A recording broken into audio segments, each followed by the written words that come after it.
The stars burned cold in the darkness of space. Commander Daehyun stood on the bridge of his warship, watching the endless black through the viewport. He had spent 20 years in the fleet, patrolling the outer edges of Council territory. 20 years of quiet, 20 years of boredom. The Galactic Council ruled everything. 5 great species shared power over 300,000 worlds. The reptilian Vrakshi were warriors and builders. The crystalline Luminar were thinkers and diplomats. The insect-like Terran ran the factories and mines. The water-dwelling Nalvari explored and discovered. The ghost-like Etherians watched and judged. Together they had kept peace for 12,000 years. Daehyun was Vrakshi. His scales were dark red, almost black in the low light. His claws clicked softly on the metal deck as he walked. Behind him, his crew worked at their stations. They were good soldiers, loyal, but they had never seen real war. None of them had. "Commander," his second officer called out. "We have a problem." Daehyun turned. His eyes narrowed. Problems were rare out here. Pirates sometimes caused trouble, but nothing his fleet could not handle. "What kind of problem?" he asked. "A signal, sir, from the Forbidden Zone." The bridge went quiet. Everyone knew about the Forbidden Zone.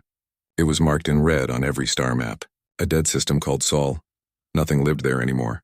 The humans had destroyed it 3,000 years ago. At least that was what the history books said. Daehyun had learned about the Terrans in military school. They were legends. Ancient warriors who refused to surrender. When the Council came to bring them into the Empire, the humans fought back. They fought hard, too hard. In the end, they destroyed their own world rather than accept defeat. The entire Sol system burned. Nothing survived. That was 3,000 years ago. The Terrans were gone, dead, forgotten by everyone except scholars who studied ancient wars. "Show me the signal," Daehyun ordered. The main screen lit up. Numbers scrolled across it. Energy readings, power levels, all coming from inside the Forbidden Zone. "It cannot be right," Daehyun said. "Check the sensors again." His crew worked quickly. The numbers did not change. Something was in the Sol system. Something big. Something powerful. Daehyun sent a message to Council headquarters. They told him to wait. He waited 3 days. Then headquarters sent orders. Send a scout ship. Find out what is making the signal. Do not engage. Just look and report. Captain Jinwoo got the assignment. He was young for a captain, but smart and careful. His ship was small and fast. Perfect for sneaking in and out without being seen. Jinwoo was Luminar. His body looked like living crystal, blue and white, glowing softly in the dark. He did not need to breathe air like other species. He absorbed energy directly from light and heat. It made him perfect for long missions in space. "I do not like this," his pilot said. Taeyang was Nalvari, built for swimming in deep oceans. On the ship, he wore a suit filled with water. His multiple eyes watched the screens nervously. "Nobody likes going into forbidden zones," Jinwoo replied. "But we have our orders." They jumped into the Sol system quietly. Their ship had special equipment that made them hard to see. They moved slowly, carefully, scanning everything. What they found made no sense. The system was not dead, not even close. Planets orbited a yellow star. Space stations floated in perfect formations. Defense platforms bristled with weapons. Ships moved between the worlds in organized patterns. And on the third planet from the sun, scanners showed cities. Millions of them. Billions of life signs. Earth was alive. "This is impossible," Taeyang whispered. Jinwoo stared at the readings. His mind raced. The Council said Earth was dead. The history was clear. Everyone knew it. But the sensors did not lie. "Get us closer," he ordered. "I need better scans." They moved toward the planet. Their stealth systems kept them hidden. Or so they thought, alarms screamed. The ship's computer spoke in a calm voice. "Warning. Weapons lock detected. Multiple targeting systems active. They see us," Taeyang shouted. "How do they see us?" Jinwoo did not have time to answer. Ships appeared around them. Not slowly. Not from far away. They just appeared. Like they had been invisible and decided to stop hiding. Big ships. Warships. Their design was old. Ancient even, but they looked deadly. A voice came through the communication system. It spoke in a language the ship's computer had to translate. The words were simple and direct. "Council ship. You are in Terran space. Power down your weapons. Prepare to be boarded. Do not resist or you will be destroyed. Terran." The voice said Terran. Jinwoo felt his core go cold. Terrans. Humans. They were real. They were here. They were alive. Do what they say, Jinwoo ordered quietly. Power down everything. Minutes later, their ship was caught in a tractor beam. The human warship pulled them inside a massive hangar bay. Through the viewport, Jinwoo saw other ships. Dozens of them, hundreds, all human design. All ready for war. The hangar was clean and organized. Soldiers stood in formation, waiting. They wore armor that covered them completely, black metal with glowing blue lines. Their weapons were held ready but not pointed. They looked professional, dangerous. The airlock opened. Jinwoo and his small crew walked out slowly, hands visible and empty. They had no weapons. They were scientists and pilots, not fighters. One of the armored soldiers stepped forward. He was tall, probably 2 meters. His helmet retracted, folding back into his armor. Jinwoo saw a human face for the first time in his life. The man had dark hair and dark eyes. His skin was brown. He looked young, but his eyes looked old. They had seen things. Bad things. I am Major Sung-ho, Terran Defense Force, the human said. His voice was calm, almost friendly. You are now prisoners of humanity. You will not be harmed if you cooperate. Do you understand? Jinwoo managed to speak. We understand. But I must ask, how are you alive? The council records say Earth was destroyed 3,000 years ago. Major Sung-ho smiled. It was not a happy smile. The council believes many things that are not true. You are about to learn just how much they lied to you. The humans took Jinwoo and his crew deeper into the ship. They passed through corridors filled with soldiers and equipment. Everything was clean and efficient. Everything worked perfectly. This was not a desperate colony barely surviving. This was a military ready for war. They entered a large room. Screens covered the walls showing star maps and ship positions. Officers worked at stations, speaking quietly into headsets. At the center stood a woman in a different uniform. She wore black with silver markings. Her rank insignia showed she was important. She turned as they entered. She was older than Major Sung-ho, maybe 50 or 60 years by human aging. Her hair was black with streaks of gray. Her face was hard but not cruel. She looked like someone who had made difficult decisions and lived with them. I am General Yuna, she said. Supreme Commander of the Terran Defense Force, welcome to the Indomitable Will. You have many questions. I will answer some of them. Then you will return to your people with a message. Jinwoo tried to stay calm. What message? General Yuna walked to a large screen. She pressed a button. The screen showed Earth from orbit, beautiful and blue and green and alive. 3,000 years ago, the Council tried to conquer us, General Yuna said. We fought back. We hurt them badly, very badly, so badly that they decided to hide what happened. They told everyone we destroyed ourselves. They made Earth forbidden territory so no one would come here and learn the truth. The screen changed. It showed old battle footage. Council ships attacking human colonies, orbital bombardments burning cities, millions dying. Then it showed humans fighting back. Their ships were smaller and weaker, but they fought with fury. They targeted engines and life support. They rammed council ships when they ran out of weapons. They never surrendered. We could not win, General Yuna continued. The council was too big, too strong. So we made a choice. We used quantum technology to hide our entire system.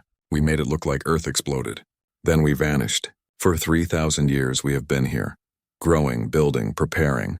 She turned to face Jinwoo directly. Now we are done hiding. Humanity is coming back. The council needs to decide how they want to handle that. They can acknowledge what they did and negotiate peace. Or they can try to finish what they started 3,000 years ago. Either way, we are ready. Jinwoo felt like the universe had turned upside down. Everything he knew was wrong. Everything he believed was a lie. The Terrans were not dead. They were here, and they were strong. Very strong. What happens to us? He asked quietly. General Yuna smiled slightly. You go home. You tell your leaders what you saw. You tell them humanity is watching. You tell them the age of the council ruling without challenge is over. The Terrans are back, and this time we will not hide. 2 days later, Jinwoo and his crew were released. Their ship was repaired and refueled. The humans even upgraded some of their systems. A gift, Major Sung-ho said. A demonstration of good faith. As they left Earth orbit, Jinwoo looked back at the planet. It looked peaceful from up here. Beautiful. But he knew the truth now. Humanity had spent 3,000 years preparing for war. They had weapons the Council had never seen. They had technology that should not exist. They had patience and anger and a very long memory. The galaxy was about to change. The legends were real. The ancient enemy had returned, and nobody in the Council was ready for what was coming. The Council chamber was built to impress. It sat at the heart of the capital world, a massive dome that could hold 10,000 beings. Representatives from all 5 major species gathered here to make laws and decisions for 300,000 worlds. Today, the chamber was full.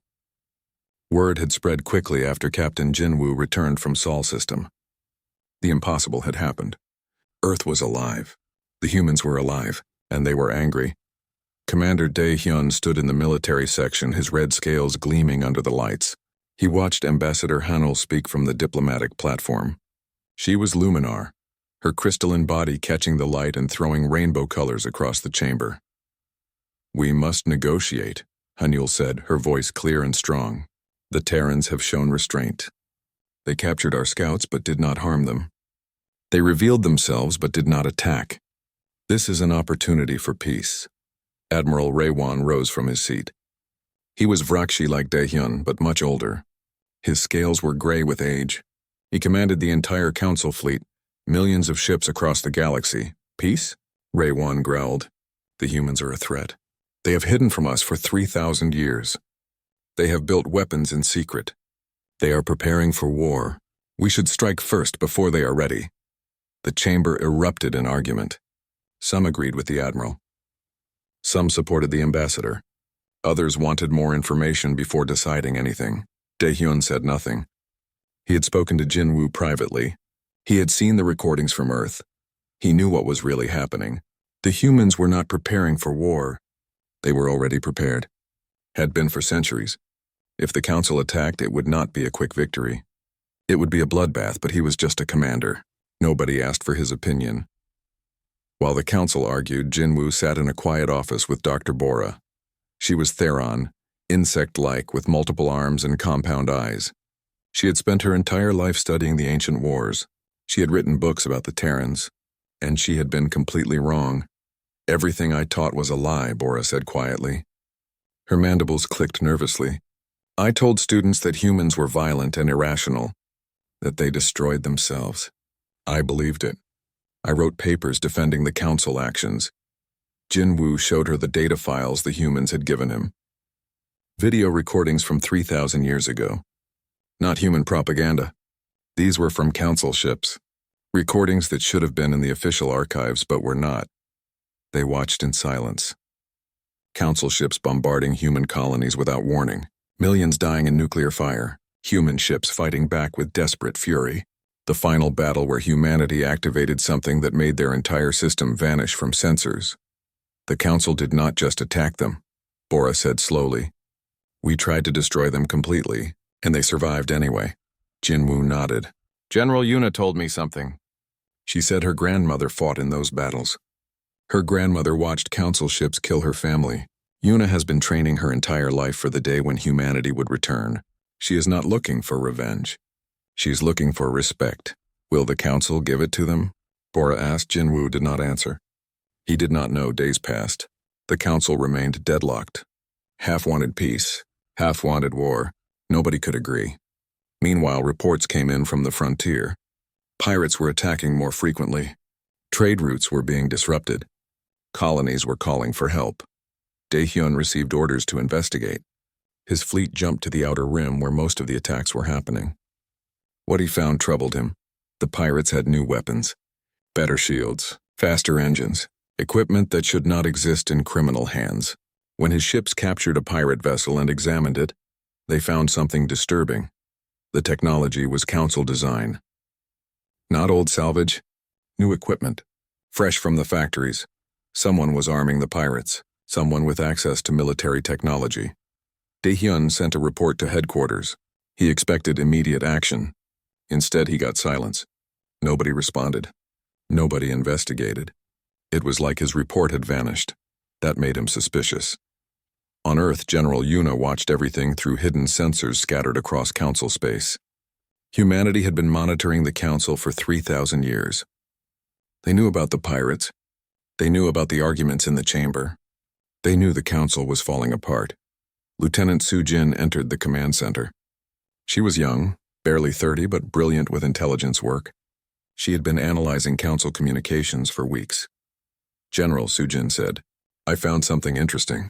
The pirate attacks follow a pattern. They always hit places where council forces are weakest.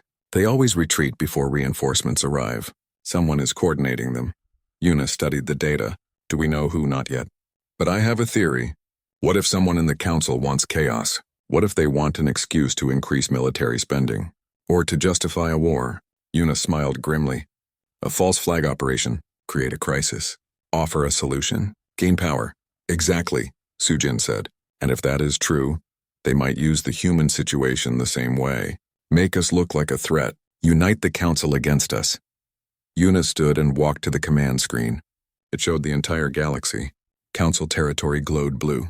Human space was a tiny red dot, so small, so vulnerable, except it was not vulnerable. Not anymore. Send a message to Admiral Kwan, Yuna ordered. Tell her to prepare the fleet. If someone in the council wants a war, we need to make sure they understand what that would cost them. Back at council headquarters, Ambassador Hanul met with Jinwoo and Bora in secret. They sat in a private room hidden from listening devices. I need your help, Hanul said. Both of you have seen the truth. You know what really happened 3,000 years ago. I need you to help me convince the council that war with humanity would be suicide. Bora clicked her mandibles nervously. Many will not want to hear it. They have built their careers on the lie that humans destroyed themselves. Admitting the truth means admitting the council was wrong. I know, Hanul said. But if we do nothing, Admiral Raywan will get his war. And millions will die. Probably billions. Jinwoo thought about General Yuna, about Major Sung-ho, about the human soldiers he had seen. They were not monsters. They were not irrational. They were scared and angry and tired of hiding. Just like anyone would be. I will help, he said. But we need proof. Real evidence that the council lied. Without that, nobody will believe us. Bora looked at her datapad. The original battle recordings should be in the military archives. Deep storage. Classified beyond top secret. If we could access them, that is illegal, Hanul said. Breaking into military archives is treason. They would execute us, Jinwoo smiled slightly. Only if they catch us. And only if we fail. If we succeed and prevent a war, they might forgive us. Might, Bora repeated. That is not very reassuring. No, Jinwoo agreed, but it is better than war. They made their plans carefully. Hanul would use her diplomatic clearance to access the archive building. Jinwoo would use his technical skills to bypass security systems. Bora would know where to look for the right files. It took them 3 nights to prepare. On the 4th night, they made their move. The military archives were underground, protected by guards and automated defenses. Hanul got them through the first checkpoint using her diplomatic credentials. Jinwoo hacked the cameras and door locks. Bora navigated them through the maze of storage rooms. They found the battle recordings in the deepest section, thousands of files marked classified. Jinwoo copied everything to a secure storage device while Bora verified the contents. Then alarms started screaming. Run! Hanul shouted. They ran. Guards poured into the corridors. Jinwoo sealed doors behind them, buying time. They reached the exit just as security forces surrounded the building. They were caught, arrested, thrown into detention cells, but Jinwoo had already transmitted the files. Before they were captured, he sent everything to Commander Dae-hyun, and to a dozen news organizations, and to council representatives who might actually care about the truth. Within hours, the recordings were everywhere. Every news channel showed them. Council ships bombarding human cities, millions dying. The truth that had been hidden for 3,000 years was finally revealed.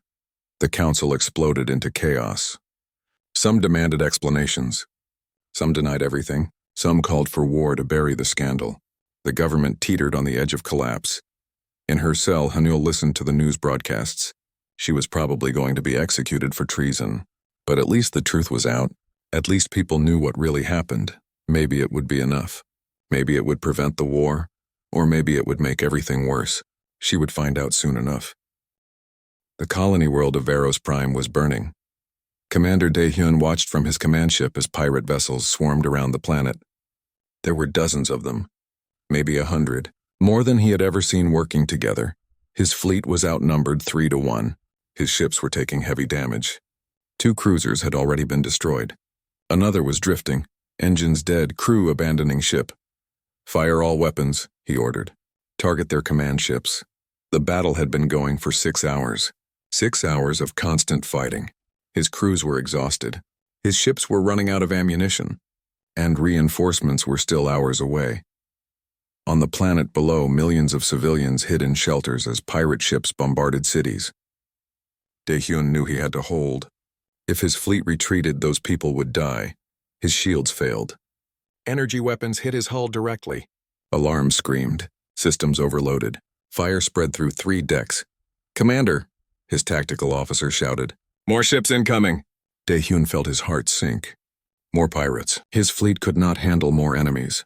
This was the end. Then his sensor officer spoke in a confused voice. "Sir, these ships are not pirates. I do not recognize the design.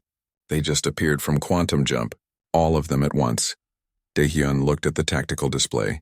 20 new contacts. No, 30, 50, they kept appearing. Huge ships, bigger than anything the Council built. Dark metal hulls with strange markings.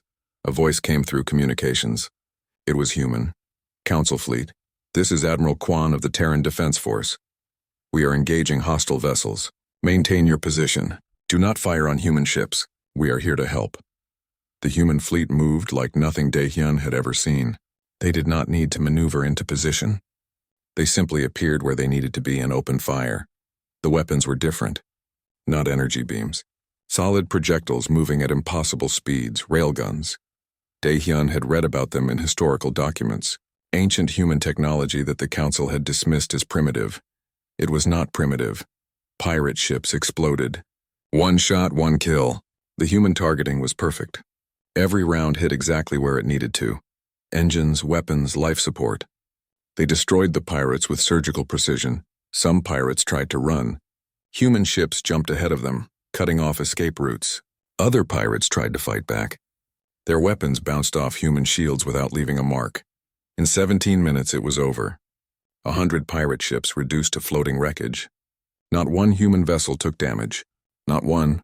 Dae-hyun stared at his screens in shock. His officers were silent. They had just watched the most one-sided battle in history. The human flagship moved closer. It was massive. 10 kilometers long. Bristling with weapons. The name painted on its hull read, "Eternal Vigilance." Admiral Kwan appeared on the communication screen. She was old, very old. Her face was weathered and scarred. Parts of her body were clearly cybernetic, metal and flesh mixed together. Her eyes glowed with artificial light. "Commander Dae-hyun," she said. Her voice was hard as steel. "Permission to board your vessel." "We need to talk." Dae-hyun could only nod. "Permission granted, Admiral." 20 minutes later, Admiral Kwan stood on his bridge. She was tall, taller than most humans he had seen in the recordings. Her uniform was black with silver markings. Medals covered her chest. She looked like she had been fighting wars for 100 years. She might have been. "You fought well," she said to Dae-hyun, "against bad odds. Your people would have died if we had not arrived." "You know this, yes," Dae-hyun said quietly. "Thank you. But I must ask, why did you help us?" "The Council and humanity are not allies," Admiral Kwan smiled. It was not a friendly smile. "We did not save you out of kindness, Commander. We saved you because we have been watching the pirate situation. Someone is arming them. Someone with access to advanced technology.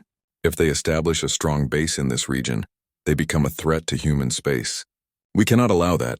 "You are protecting your own interests," Dae-hyun said. "Exactly." Admiral Kwan walked to his command screen and studied the tactical display. "But understand this, Commander. We could have destroyed your fleet as easily as we destroyed the pirates. We chose not to. Remember that when you report to your superiors. Humanity is not your enemy. But we are also not your friends. We are a power that exists whether the Council likes it or not." She turned and left. Her soldiers followed. Minutes later, the human fleet jumped away, vanishing as quickly as they had appeared. Dae-hyun sat in his command chair for a long time, thinking. The humans had just demonstrated something terrifying. They were not just strong. They were overwhelmingly superior. If they wanted war, the Council would lose badly. But they had also shown restraint. They saved Council lives. They could have let the pirates kill everyone and blamed it on the chaos. They did not. Maybe General Yuna was telling the truth. Maybe humanity really did want peace. Just peace on their terms, not council terms. Back on Earth, Lieutenant Sujin analyzed the battle data. She worked with Dr. Bora, who had been released from prison after the truth about the ancient wars came out. The council had bigger problems now than punishing whistleblowers. The pirate ships had advanced weapons, Bora said, studying the wreckage scans. Very advanced. This is not stolen military equipment. This is custom built. Sujin pulled up technical specifications. Look at the quantum processors.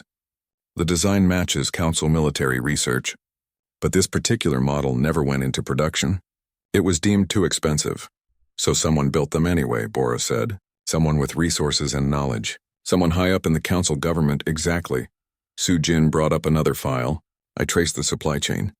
The components came from 3 different sources. All linked to one person. Director Ji Hai, head of council internal security. Bora clicked her mandibles in surprise. Ji Hai? But she is responsible for fighting crime. Why would she arm criminals? Sujin pulled up more data. Personnel fields, budget reports, communication intercepts, because she is not fighting crime. She is creating it. Look at the pattern. Every time pirate attacks increase, her budget increases. Every time there is a crisis, her department gets more power. She has been manufacturing threats for decades, and now she is using the human situation too, Bora said quietly, making us look dangerous, uniting the council against a common enemy. Yes. Sujin sent the data to General Yuna. We need to expose her. But we need proof that even the council cannot deny. General Yuna read the report. Then she called a meeting with her senior officers. Admiral Kwan attended via quantum link, her image flickering on the screen. We have a problem, Yuna said. Director Ji Hai is building towards something. She has been destabilizing the council for years. Now she has the perfect excuse to finish what she started. Us. What do you recommend? Kwan asked. We need to work with the reasonable elements in the council. Commander Daehyun, Ambassador Hanul, Captain Jinwoo, people who understand that war serves nobody. We share our intelligence with them. Let them handle it internally, and if they cannot stop her, Kwan asked. Yuna was quiet for a moment. Then we stop her ourselves, whatever it takes. Meanwhile, Director Ji Hai sat in her office deep beneath the council capital. Screens surrounded her, showing information from across the galaxy. She watched the reports from Varos Prime with cold satisfaction. The humans had revealed themselves. They had demonstrated their power. Perfect. Now she could use fear to unite the council, get authorization for the weapons she needed. The ships, the soldiers, her assistant entered. Director, we have a problem. Someone is investigating the pirate supply chains. They are getting close to the truth. Ji Hai did not seem concerned. Who, Lieutenant Sujin, Human Intelligence Officer, and Dr. Bora, they are working together. Ji Hai smiled. Even better. A human agent investigating council security. I can use this. Make it look like espionage. Like humans are infiltrating our government. It will push the council closer to war. And if they expose you first? The assistant asked nervously. They will not have time. Ji Hai pulled up a tactical display. It showed a massive weapons platform hidden in a dead star system. Hammer of Dawn, 3,000 years old, built specifically to destroy Earth if the humans ever returned. The council forgot about it. I did not? You are going to use it? The assistant asked in shock if necessary. Ji Hai stood and walked to the window overlooking the city. The council has grown weak, corrupt, divided. Humanity is a threat that could destroy us, or they could be the catalyst that reforms us. Either way, I will control the outcome. The humans will surrender or they will burn, and the council will be strong again. She pressed a button on her desk. Activate Hammer of Dawn, begin charging sequence. Target Earth, time to full charge, 72 hours. Deep in space, an ancient weapon system came to life. Sensors swept across the galaxy. Targeting computers locked onto Sol system. Power cores began building energy. In 3 days, it would have enough power to fire. Enough power to destroy a star. Enough power to kill every human in existence. And nobody knew. Not the council. Not humanity. Not yet. The clock was ticking. The alert came at 3 in the morning, Earth time. Lieutenant Sujin was asleep when her communicator screamed.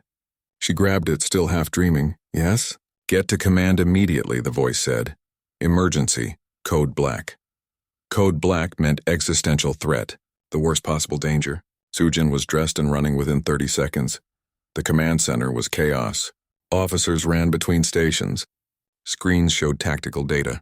General Yuna stood at the center, her face grim. What happened? Sujin asked. Yuna pointed at the main screen. We detected a massive energy buildup. Hidden weapons platform. Ancient Council design. It activated 6 hours ago. Current target Earth. Sujin felt cold. How long until it fires? 66 hours, Yuna said. Maybe less. The platform is called Hammer of Dawn. It was built 3,000 years ago, designed to destroy our sun if we ever came back. Someone reactivated it. Can we stop it? Sujin asked. We are working on it. But the platform has automated defenses. Very strong defenses. We would need to send ships to disable it manually. That means soldiers going in, probably dying in the process. Sujin looked at the countdown timer on the screen. Numbers ticking down. Each second bringing them closer to extinction. Who activated it? She asked Director Jihi, Yuna said. We intercepted her command codes. She is using this as leverage, demanding that we surrender completely or Earth burns. Across the galaxy, Ambassador Hanul received the same information from her human contacts. She immediately called an emergency council session. The chamber filled quickly. Representatives from all species gathered. The mood was tense. Everyone had heard rumors. Something terrible was happening. Hanul stood at the speaker platform. Her crystalline body caught the light, making her glow like a star. I have terrible news, she said. Director Jihi has activated an ancient weapon, Hammer of Dawn. It is currently targeting Earth. If we do not stop her, billions of humans will die, and the Council will have committed genocide. The chamber exploded in noise. Some representatives shouted in anger. Others demanded proof. A few tried to defend Jihi. Admiral Ray Wan stood. This is a lie. Director Jihi is a loyal servant of the Council. The humans are trying to divide us. Captain Jin Woo activated the main screen. It showed surveillance footage. Jihi in her office, her voice clear as she gave the activation command. Her words damning, the chamber went silent. We have 66 hours, Jin Woo said. We can argue about why this happened later. Right now, we need to stop it. Commander Dae-hyun stepped forward. I volunteer to lead a strike team. Take soldiers to the platform. Disable it. Admiral Ray-wan laughed harshly. You are a traitor, Dae-hyun. You work with the humans now. Why should we trust you? Because if that weapon fires, we become the monsters that humanity always feared we were, Dae-hyun replied. Because 3,000 years ago the Council tried to destroy them. We have a chance to be different. To choose peace instead of genocide. I am taking that chance. Other officers volunteered. Scout Taeyang, who had discovered the Sol anomaly, several Terran Special Forces soldiers, a team of Nalvari technical experts, all willing to risk their lives. A message came through from Earth. General Yuna appeared on screen. We are sending our own team, she said. Major Sung-ho will lead our forces. Lieutenant Su-jin will coordinate intelligence. This is not a council mission or a human mission. This is survival. The two teams launched within the hour. Council ships and human ships flying side by side, heading toward an ancient weapon that could destroy everything. The journey took 30 hours. They spent the time planning, studying the platform layout, identifying weak points, learning to work together. Dae-hyun sat with Major Sung-ho in the planning room. Maps and diagrams covered the table between them. The platform has 3 main sections, Sung-ho explained. Power core, command center, weapons array. We need to hit all 3 simultaneously or it will compensate. My soldiers can take the power core, Dae-hyun said. We are trained for high radiation environments. My team will handle the command center. Sung-ho marked positions on the map. That leaves the weapons array. Who can disable those systems? Scout Taeyang raised his hand. I can. My people are natural technicians. Give me 2 others and we can shut down the array. It is a suicide mission, Sung-ho said bluntly. The weapons array is most heavily defended. You will probably die. Taeyang smiled with his multiple mouths. Then I die doing something important. Better than dying for nothing. They reached the platform with 36 hours remaining. It floated in space like a metal moon. Ancient but deadly. Automated defenses tracked their approach. Here we go, Dae-hyun said. All teams execute, the assault began.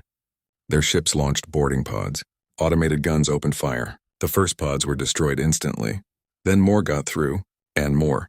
Dae-hyun hit the deck running. His team moved through corridors filled with death traps, laser grids, explosive charges, combat drones, everything designed to kill intruders. They fought hard. Lost 3 soldiers in the first 5 minutes. Kept moving. Reached the power core entrance. Meanwhile, Major Sung-ho led the human team toward the command center. They encountered something worse than drones. Living defenders. HFY had stationed loyal soldiers here, fanatics who believed they were saving the council. The battle was brutal. Close quarters. No room for error. Human soldiers in powered armor against council special forces, both sides fighting with everything they had. Sung-ho killed 4 defenders personally, took a plasma burn to his shoulder, kept fighting. His soldiers moved like machines, efficient, deadly, professional. Tae-yang reached the weapons array. His team of 3, now 2, one had died in the approach. The array was massive. Hundreds of targeting systems. All locked on Earth. Work fast, he told his partner. We do not have much time. They began dismantling systems, cutting power conduits, overloading processors. The array fought back. Defense systems activated. Electrified floors. Toxic gas. A dozen ways to die. His partner fell. Electrocuted. Tae-yang was alone now. He kept working. Even as the gas burned his lungs. Even as electricity arced through his water-filled suit. Even as he felt his body failing, he cut the final connection.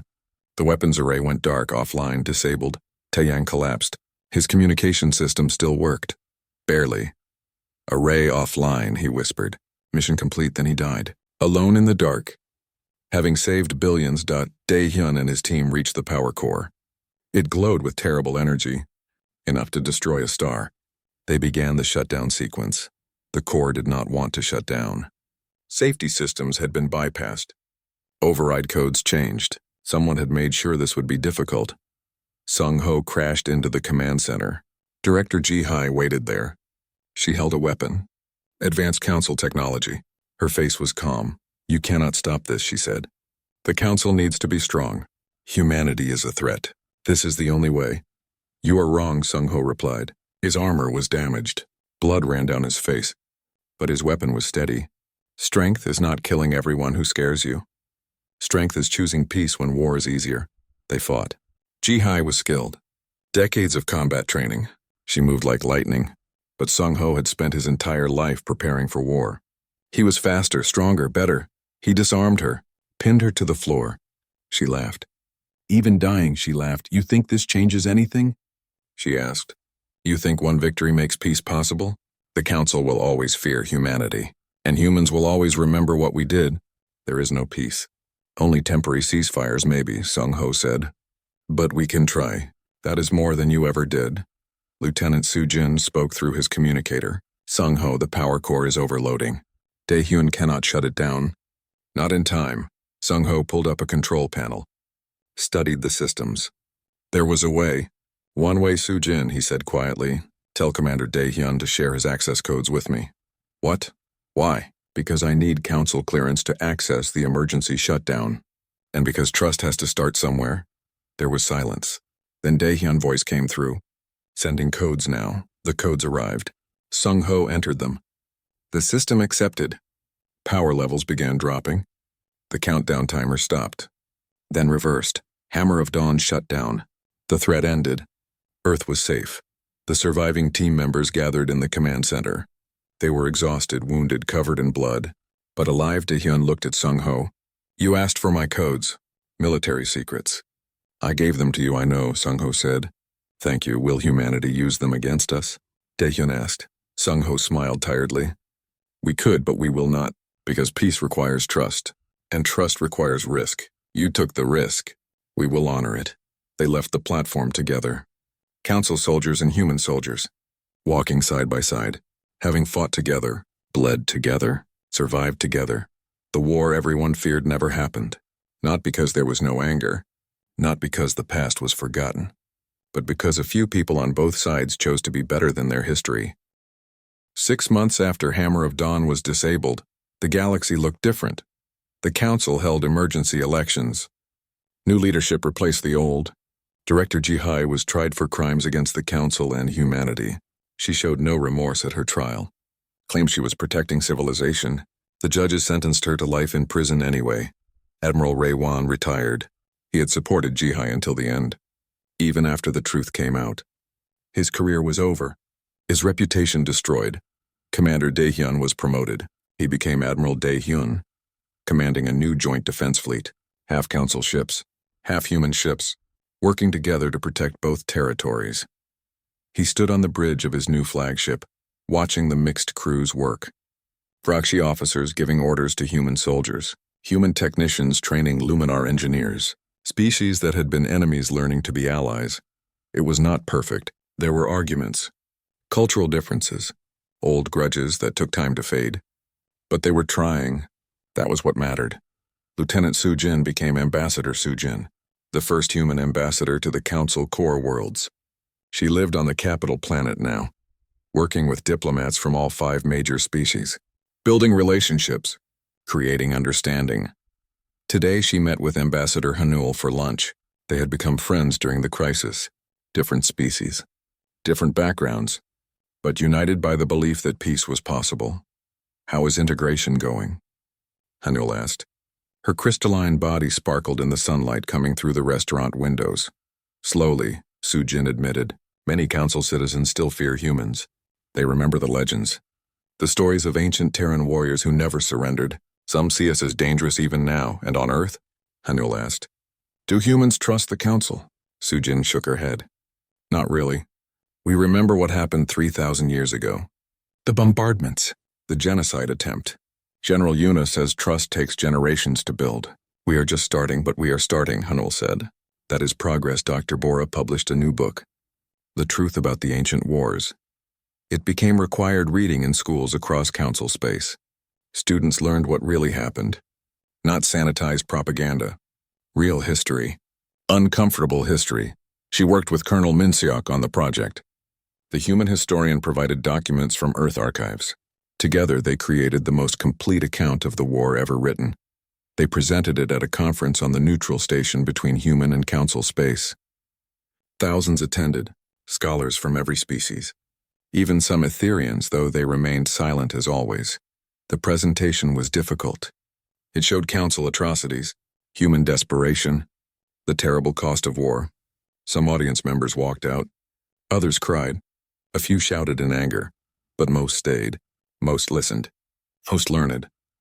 Afterward, Minseok and Bora sat in a quiet cafe, exhausted but satisfied. Do you think it will make a difference? Bora asked. Knowing the truth? Minseok considered. Eventually, yes. Not tomorrow. Not next year. But in time, children who grow up knowing the real history will not make the same mistakes. They will remember that war cost too much. That peace is worth the effort. A memorial was built on Varos Prime, the planet where human and council forces first fought side by side, where Scout Taeyang and dozens of others died preventing catastrophe. The memorial listed every name. Council and human. No distinction between species.